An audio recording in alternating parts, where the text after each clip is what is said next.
Are you feeling anxious about your upcoming voice and accent round? You want the job, but you aren't sure if your English is clear enough to pass. Keep watching to find out how you can become confident during this process. Chances are your interview with the voice and accent round is coming up very quickly, and you don't have much time to improve your spoken English. Well, no need to fear. I'm here to help you prepare so you can be your very best. So I had one student, Kevin from China, and he had a job interview that was coming up, and it was coming up fast. He contacted me a week before the interview, and he had found out that voice and accent round was part of the process.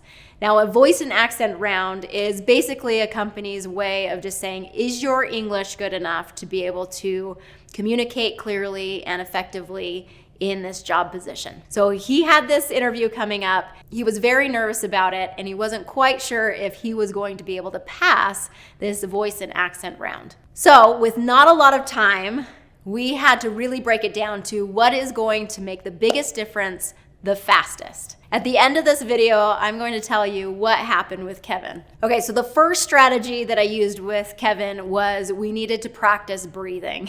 We needed to make sure that as he goes into this interview, he can flush out all of those nerves that are building up, that energy in his body that is creating this tense feeling for him. So breathing, it helps you calm your brain. It helps you get organized and centered and grounded. So taking deep breaths and blowing that out, easy, deep breaths really does flush out a lot of those nerves.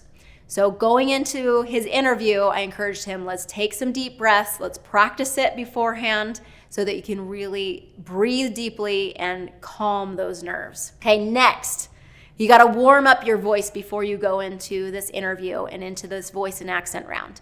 So how do you warm up your voice? Well, let's read out loud.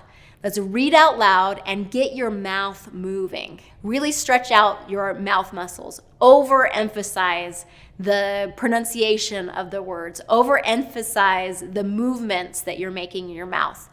As you do, it really just helps get that flow going and that fluency going. Okay, you'll notice this when you go to exercise. You have to warm up a little bit before your muscles are loose enough to be able to run as fast as you can or jump as high as you can. Okay, same thing goes for your voice. You need to warm up, you need to stretch, you need to practice. And reading out loud, really stressing and emphasizing keywords helps a lot. The third thing that Kevin and I went over was something called power poses. Now this comes from a TED Talk by Amy Cuddy that she gave based on the research that they did in her lab. So she tells about a study done where people did high power poses and low power poses before going into like a gambling situation. Okay, so high power poses were just confident poses. It's hands on the hips, it's head up, head back, and these were kind of the power poses where you're opened up and you're stretched forth, kind of when you win a big game and your hands go up and you're feeling big and you're feeling confident. Okay, those are high power poses. Low power poses are when your body is kind of turned in, maybe you're touching your neck, you're making your body small in these situations. Okay, so that's a low power pose. So what they found was those who did high power poses had significantly higher testosterone levels. And testosterone is connected to confidence and dominance, okay? And they had lower cortisol levels, which is a stress hormone, okay? So her study found that when we take 2 minutes to orient our bodies in a more confident stance, then it affects the chemicals in our brain to release more of these confidence hormones and decrease the stress hormones.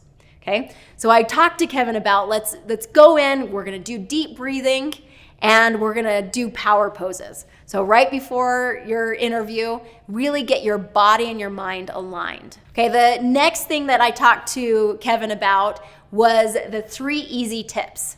So this is how you can make yourself as clear and easy to understand right away. So the 3 easy tips are slow down, move your mouth, and speak louder, okay? So if you simply just remember these 3 tips, I promise you that you're going to do 10 times better in your voice and accent round. Okay, the next thing that I worked with Kevin on is shifting the story in his head. Now, he had a pretty good high level of English, and his pronunciation and his accent, he was pretty good with that. I was pretty confident that he would be able to pass the voice and accent round as long as he was able to keep his mindset in the right place. So oftentimes, and you may have had this situation, so many of my students, they'll go into a speaking situation where there's a lot of pressure on them, or they're around a lot of native English speakers, and they start judging themselves, or they think other people are judging them. They feel like they're not good enough, or that they're gonna make mistakes and they're afraid of making mistakes. So it becomes more of a mindset or a head game for them. So what we needed to work on with Kevin was to clear out some of maybe those negative thoughts, or those thoughts that were leading him to feel insecure about his spoken English, and replace them with more empowering thoughts, okay? Things like, my English is good enough. It's okay for me to make mistakes. I'm going to do my very best, and that's going to be good enough. So all these things that really empowered him to feel more confident, to know, okay, I am at a level that is good enough, and I'm going to be able to go in and show that I have a level of English that is fit for this job. And I'm not going to care about how others are judging me, but I am going to feel within my heart that I am good enough and that I am ready for this job. You do have so much to offer. And as you go into these voice and accent rounds, I really want you to recognize your brilliance, your talent, and that you are absolutely amazing. These are all self-fulfilling prophecies. The more you tell yourself, the more you will recognize it for yourself. You got this. Go into that interview, go into that voice and accent round, slow down, move your mouth, speak up, and just step into that confidence that you know what you're doing and you're ready for this. So if you're wondering what happened with Kevin, well, he did get the job. He was able to pass that voice and accent round, and I got an email, a very excited email a few days later that said, thank you for helping me, being able to recognize that I had what it takes and that I was able to qualify for that job. So if you want to learn more and dive deeper into those 3 easy tips to quickly improve your American English pronunciation, check out the next video.